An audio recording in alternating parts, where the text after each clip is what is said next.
নবীন কিশোর, তোমাকে দিলাম ভুবনডাঙ্গার মেঘলা আকাশ। হুমায়ুন ফরিদী কেন অন্য অভিনেতাদের চেয়ে আলাদা ছিলেন, কেন তিনি হয়ে উঠেছিলেন অনন্য, এমন অনেক শব্দের বুদুৎপত্তি হয়তো এখনো খোঁজা হয়। ফ্ল্যাশব্যাকে যদি এই কৃতির জীবনটা দেখা যায়, তাহলে হয়তো এমন কিছুটা আজ করা সম্ভব।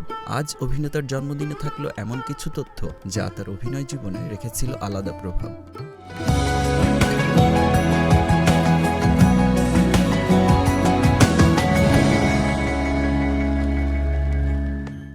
হুমায়ুন ফরিদীর নামের ফরিদী অংশটুকু ওনার মায়ের নাম থেকে নেয়া। হুমায়ুন ফরিদীর মায়ের নাম ছিল ফরিদা ইসলাম, বাবার নাম নুরুল ইসলাম। বাবার নামের সঙ্গে মিল রেখেই তার নাম রাখা হয়েছিল হুমায়ুন কামরুল ইসলাম। কিন্তু প্রথা বিরোধী ফরিদী নামের শেষে বাবার নাম বাদ দিয়ে যুক্ত করেন মায়ের নাম, ফরিদার ছেলে ফরিদী। মঞ্চে প্রথম অভিনয় করেন মাদারীপুরে। নাটকের নাম ছিল মুখোশ যখন খুলবে। নবম শ্রেণীতে পড়ার সময় যাত্রার দল গড়েছিলেন। দুটি নাটকে অভিনয় করেছিলেন। বাবার চাকরি সূত্রে ফরিদী ঘুরেছেন নানা জেলা।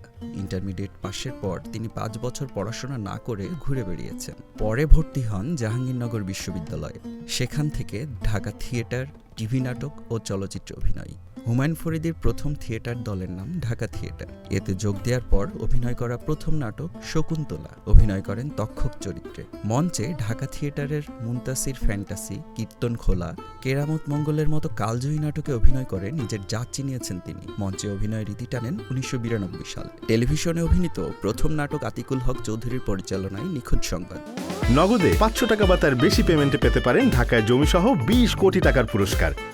1980 সালে নিখোঁজ সংবাদের মাধ্যমে টেলিভিশন নাটকে অভিষেক হয় ফরিদী। বিটিভির তৎকালীন কর্মকর্তা আতিকুল হক চৌধুরীর ডাকে সাক্ষাৎ করতে গিয়েছিলেন ফরিদী। চিত্রনাট্য পড়ে এই বাঘা পরিচালককে সরাসরি না করে দিয়েছিলেন।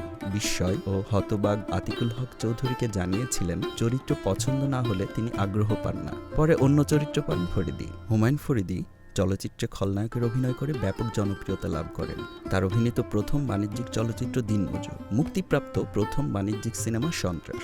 দুটি সিনেমায় শহীদুল ইসলাম খোকন পরিচালনা করেন। অবশ্য বড় পর্দায় প্রথম অভিনয় করেন 1985 সালে শেখ নিয়ামত আলীর দহন চলচ্চিত্রে। 2012 সালে মৃত্যুর আগ পর্যন্ত হুমায়ুন ফরিদী অভিনয় করেছেন শতাধিক চলচ্চিত্রে।